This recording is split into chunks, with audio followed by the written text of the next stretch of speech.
मित्रों जय हिंद। एपी ज्ञान गंगा के एजुकेशनल चैनल पर आप सबका स्वागत है। मित्रों जैसा कि आप जानते हैं कि हम लोग हाई स्कूल एनसीईआरटी मैथ का सिलेबस कवर कर रहे हैं और उसमें हम लोग पढ़ रहे हैं प्रश्नावली 1.2। तो 5 प्रश्न आप लोग पढ़ चुके हैं और आज हम इस वीडियो में क्वेश्चन नंबर 6 और 7 की चर्चा करेंगे। तो आइए स्टार्ट करते हैं। क्वेश्चन नंबर 6 है, व्याख्या कीजिए कि 7 into 11 into 13 plus 13 तथा 7 into 6 into 5 into 4 into 3 into 2 और into 1, यहाँ 1 होना चाहिए, और प्लस 5, ये दोनों अभाज्य संख्याएं क्यों हैं? मित्रों आप लोग जानते हैं कि कुछ सम संख्याएं हैं, कुछ विषम संख्याएं, कुछ अभाज्य संख्याएं, कुछ परिमेय संख्याएं, कुछ अपरिमेय संख्याएं, कुछ पूर्ण संख्याएं, कुछ प्राकृतिक संख्याएं। तो अभाज्य संख्याएं वे संख्याएं हैं कि जिनका गुणनखंड नहीं बन सकता या जो स्वयं या एक के अलावा और किसी संख्या से विभाजित नहीं हो सकती, वे अभाज्य संख्याएं हैं। तो जैसे 1 से 100 तक की संख्या में 2 सम संख्या भी है और विषम अभाज्य संख्या भी है, सम भी है और अभाज्य भी है। और इसी प्रकार से 3, 5, 7, 11, 13, 17, 19, 23 और 29, 31, ये सब संख्याएं अभाज्य संख्याएं हैं। तो डियर स्टूडेंट्स, ये जो 2 समीकरण दिए हैं इनका मान हम सबको निकालना है। ये अभाज्य संख्याएं क्यों हैं? तो ये अभाज्य संख्याएं बनेगी, लेकिन प्रश्न कहता है अभाज्य संख्याएं क्यों हैं, यानी हम आपको सिद्ध करना है, दिखाना है कि अभाज्य संख्याएं हैं तो कैसे। तो आइए फर्स्ट पार्ट में हम लेते हैं कि 7 into 11 into 13 plus 13। अब रफ के कॉलम में इसको हल करते हैं। ये 7 और 11, तो ये हो गया 11 सते 77। इसको हम गुणा करेंगे 13 से, तो 13 सते 91, 1 हासिल आया 9, 13 सते 91 और 9 100 हो गया। 101 इसका मान हुआ गुणनफल का, तो ये हो गया 101 और धन इसमें हम लिखेंगे 13। ये 1001 हुआ मित्रों, 1001 और 13 इसमें जोड़ेंगे तो ये कुल मिलाकर के हो गया 1014। पुनः ध्यान दीजिए, 7 into 11 into 13 plus 13 का मान आया 1014। अब डियर स्टूडेंट्स ये देखना है कि यह अभाज्य संख्याएं हैं कि नहीं, या इनका गुणनखंड बनता है कि नहीं बनता है। तो आइए देखते हैं। 10 और 14 को 2 से काटेंगे। 2 से क्यों काटेंगे? जिन संख्याओं में इकाई के अंक पर 2 का पहाड़ा होता है वो सारी संख्याएं 2 से कट जाती हैं। तो इन्हें यहाँ 7 4 है, 2 दूनी 4 होता है, तो इसको 2 से काटेंगे तो 2 पंचे 10। और जब 2 अंकों में एक साथ पहाड़ा जाता है तो बीच में शून्य बढ़ा देते हैं, तो 507 हो गया। अब फिर आगे अंत में 7 है और इनके संख्याओं का योगफल है 7 5 12। तो संख्याओं का योग अगर 3 से कट जाता है, ये 12 है, 3 से कट जाएगा तो 3 चौक 12। संख्याओं का योग अगर 3 से विभाज्य है तो वो संख्या 3 से कटती है। आइए 3 एकम 3, 2 और शून्य बचा 20, 3 छक 18, 2 बचा और फिर 7 उतारेंगे, 3 9 27, 169 बचा। अब 169 ऐसी संख्या है जो 13 का वर्ग है, तो 13 से इसको काटेंगे, 13 बच गया और फिर 13 से काटेंगे तो 1 बच गया। अब इसके अभाज्य गुणनखंड हुए 1 गुणे 2 गुणे 3 गुणे 13 और गुणे 13, और ये किसके अभाज्य गुणनखंड हुए 1014 के। 1014 के अभाज्य गुणनखंड बन गए, यानी ये संख्या भाज्य संख्या है, ये बट जाती है और किसी संख्या से। अब हम इसका 6वें प्रश्न का ही सेकंड पार्ट लेते हैं, और सेकंड पार्ट में है 7 into 6 into 5 into 4 into 3 into 2 into 1 और प्लस लास्ट में है प्लस 5। 7 6 5 4 3 2 1 प्लस 5। अब इसको स्टूडेंट्स इसको सब गुणा करना है। तो एक सूत्र है गणित का जिसको बोर्ड मास या हास्य की भाषा में बदमाश सूत्र कहते हैं। बदमाश सूत्र कहता है कि सबसे पहले किसी भी समीकरण में भाग हो तो भाग दें, जोड़ घटाव गुणा भाग सभी निशान हो, प्लस माइनस मल्टीप्लीकेशन डिवाइडेशन सभी हो, तो सबसे पहले हम क्या करेंगे, भाग देंगे। तो भाग का निशान इसमें नहीं है। दूसरी बार वो नियम कहता है कि गुणा करेंगे, तो गुणा का पद है, इतना सब गुणा करने के बाद तब हमको 5 जोड़ना है। तो गुणन की क्रिया और जोड़ की क्रिया क्रम विनिमय के नियम का पालन करती है। गुणा आप इधर से करें या इधर से करें, जैसा आपको सुविधा हो।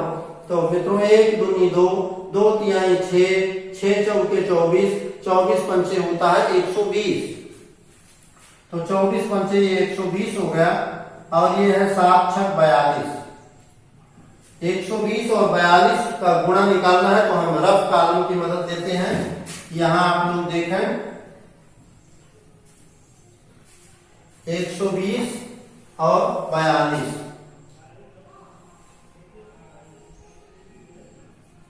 शून्य से गुणा करते हैं तो 2 बार शून्य आ जाता है, फिर 2 से गुणा करते हैं 2 दूनी 4, 2 चौक 8 आ जाता है, फिर 1 से गुणा करते हैं 1 दूनी 2, 1 चौके 4 आ जाता है।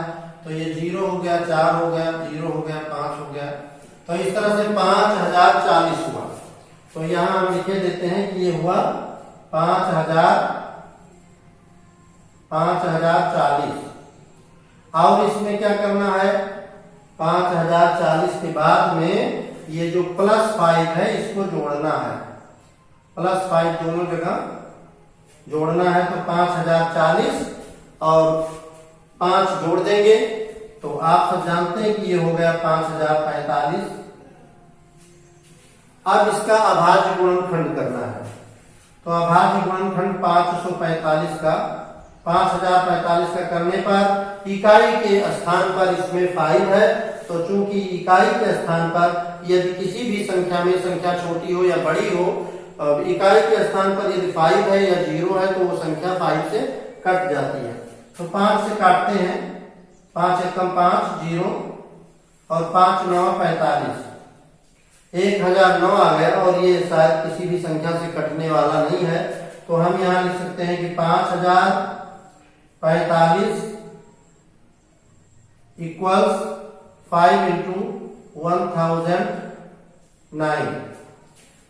मित्रों ये आपका हुआ 5045 जो संख्या है, इसको आपने गुणनखंड किया, 5 एक गुणनखंड बना और एक बना 1009। अब चूंकि इसका भी गुणनखंड बन गया और जो पहले की संख्या थी इसका भी गुणनखंड बन गया, तो हम यहां लिखेंगे चूंकि संख्या का अभाज्य गुणनखंड बन गया है, अतः संख्या अभाज्य है। डियर स्टूडेंट्स, इस प्रश्न में पूछा गया था कि ये जो समीकरण लिखा है, ये संख्याएं और ये संख्याएं अभाज्य हैं। ये बात सही है, लेकिन अभाज्य क्यों है? तो आपने इनका गुणनखंड कर दिया। जिन संख्याओं का गुणनखंड हो जाएगा वो संख्या भाज्य हो जाएगी, और जो जिन संख्याओं का गुणनखंड नहीं होगा वो संख्याएं क्या रहेंगी कि वो संख्याएं अभाज्य रहेंगी। तो ये प्रश्न को, एक किताब हमारे पास है, प्रश्न को हम पुनः एक बार इसमें देखे लेते हैं कि ये संख्याएं भाज्य क्यों हैं। तो मित्रों यहाँ छोटा नहीं है, ये केवल भाज्य संख्याएं क्यों है पूछा गया है। तो यहाँ भी आप मिटाई देते हैं। अभी इस प्रकार से ये आपका पूरा सवाल हुआ, इसका आप स्क्रीनशॉट भी ले सकते हैं। और अब हम 7th क्वेश्चन की ओर चलते हैं, जो इस प्रश्नावली का अंतिम प्रश्न है। तो उसको जल्दी से देखिए।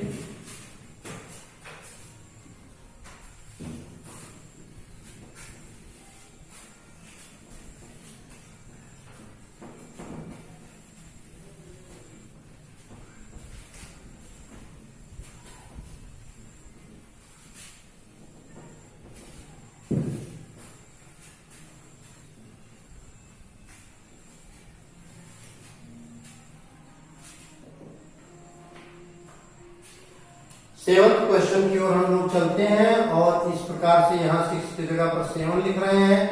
अब सेवंथ क्वेश्चन में क्या करना है कि सेवंथ क्वेश्चन बहुत बड़ा है, इसलिए हम बोर्ड पर नहीं लिखे हैं, पूरा बोर्ड भर जाता। तो फ्रेंड्स, हमारे पास एक बुक है हाई स्कूल एनसीईआरटी बोर्ड की, इसमें हम प्रश्न पढ़ते हैं। किसी खेल के मैदान के चारों ओर एक वृत्ताकार पथ है। पथ का मतलब रास्ता, ये कोई खेल का मैदान है और चारों ओर गोलाकार रास्ता है। इस मैदान का एक चक्कर लगाने में सोनिया जो 18 मिनट लगाती है, यानी सोनिया नाम की कोई लड़की है और ये 18 मिनट में एक चक्कर लगाती है, जबकि उसी मैदान का एक चक्कर रवि नाम का लड़का 12 मिनट में लगाता है। तो मान लीजिए वे दोनों एक ही स्थान और एक ही समय पर चलना प्रारंभ करके एक ही दिन में चलते हैं, कितने समय बाद वो पुनः प्रारंभिक स्थान पर मिलेंगे। तो फ्रेंड्स, क्वेश्चन तो बहुत बड़ा है, लेकिन इसका अर्थ ये है कि सोनिया और रवि नाम के दो लड़के हैं, एक सोनिया लड़की और एक रवि नाम का लड़का है। एक बहुत बड़ा खेल का मैदान है और मैदान गोलाकार है, उसके चारों ओर वो लोग दौड़ लगाते हैं। दौड़ की स्पीड ये है कि रवि की स्पीड तेज है और सोनिया की स्पीड धीमी है। तो रवि कम समय में पूरा चक्कर लगा लेता है और सोनिया ज्यादा समय में लगाती है। तो आइए देखते हैं, ये कोई वृत्ताकार खेल का मैदान है। सपोज ये वृत्ताकार खेल का मैदान है जो आपके सामने बना है और इसके चारों ओर या इसके बाहर एक रास्ता है, ये रास्ता भी बन गया। इस स्थान से दो लड़के या एक लड़की एक लड़का, यानी दो एथलेटिक या स्टूडेंट हो आपके जैसे, तो ये दौड़ लगाते हैं और दौड़ लगाते हैं तो एक तेज चलता है, एक धीमा चलता है। तो क्या देखेंगे कि एक आगे हो जाएगा, एक पीछे हो जाएगा, लेकिन दौड़ दोनों प्रारंभ रखते हैं। तो फिर ये कहता है कि इसी स्थान पर या कोई ऐसा स्थान जहां पर दोनों एक साथ मिल जाएं, उस स्थान को ढूंढिए या ये उस समय को ढूंढिए जितने समय में ये एक में मिल जाते हैं। तो फ्रेंड्स, इस तरह का कोई भी प्रश्न हो कि एक तेज दौड़ता है, एक धीमा दौड़ता है, कितने देर बाद मिलेंगे, इसका मतलब रफ वाले कॉलम में समझिए कि एक संख्या है 12 और एक संख्या है 18, माफ करिएगा, एक संख्या 12 एक 18। हमें 12 और 18 का पहाड़ा पढ़ना है और ऐसा पहाड़ा पढ़ना है कि जिसमें 12 के पहाड़ा में भी वो गिनती आ जाए और 18 में भी आ जाए। इसको कहते हैं लघुत्तम समापवर्ती। तो आइए देखते हैं, 12 एकम 12, 12 दूना 24, 12 तिहाई 36, 12 चौक 48, 12 पंचे 60। इस प्रकार से आगे भी 12 का पहाड़ा है, टेबल है। और 18 में 18 का 18, 18 दूना 36, 18 तिहाई 54, 18 चौक 72। अब फ्रेंड्स देखिए, 36 दोनों के पहाड़ा में आ गया। 12 का पहाड़ा पढ़ेंगे तो 12 तिहाई 36 और 18 का पढ़ते हैं तो 18 दूना 36, यानी 36 सेकंड के बाद या 36 मिनट की दूरी अगर लगाते हैं तो 36 मिनट के बाद, अगर वो घंटा में चक्कर लगाते होते तो घंटे के बाद वो मिल जाएंगे। तो आइए यहाँ पूरा विवरण लिखते हैं कि सोनिया के एक चक्कर का समय, सोनिया के एक चक्कर का समय है फ्रेंड्स 18 मिनट। दूसरा लड़का है रवि के एक चक्कर का समय, इसका है 12 मिनट। दोनों 18 व 12 के एलसीएम के बराबर समय में एक साथ मिलेंगे, एक साथ मिलेंगे। अब देखिए 18 और 12 का टुकड़ा बनाइए। 18 का मतलब 2 तिहाई 6 त्रिक 18 और 12 का तात्पर्य है 2 दूनी 4 तिहाई 12। अब जब हम एलसीएम निकालेंगे तो फ्रेंड जो संख्या 2 बार है उसको एक बार लिखते हैं, 3 2 बार है 3 को एक बार लिख लेंगे, और जो संख्या दोनों में डबल नहीं है, छूट गई है, उसे भी लिखेंगे। तो ये हुआ 2 तिहाई 6 त्रिक 18 दूना 36, इस प्रकार से हमारा उत्तर आ गया 36 मिनट। अब मित्रों एक व्यवहारिक पक्ष भी है कि भाई 18 वाला 18 दूना 36 2 चक्कर लगाएगा और 12 वाला 3 चक्कर लगाएगा। 12 तिया 36। यदि आपसे पूछा जाता कि कितने चक्करों के बाद वो लोग मिलेंगे तो हम कहते कि जो 18 मिनट में चक्कर लगाती है सोनिया नाम की व्यक्ति, ये जो है 2 चक्कर लगाएगी और तब तक ये जो तेज दौड़ने वाला लड़का है ये 3 चक्कर लगा करके दोनों पास में मिल जाएंगे। तो मित्रों इस प्रकार से प्रश्नावली 1.2 में 7 प्रश्न थे, लेकिन ये एनसीईआरटी का मैथ है। तमाम पब्लिकेशन की किताबें मार्केट में और भी उपलब्ध हैं, लेकिन जो गवर्नमेंट प्रिस्क्राइब्ड बुक है एनसीईआरटी सिलेबस, उसके अनुसार ये प्रश्नावली 1.2 आपका पूरा हो गया। और इसके आगे देखना मत भूलिएगा प्रश्नावली 1.3। तब तक के लिए मित्रों धन्यवाद।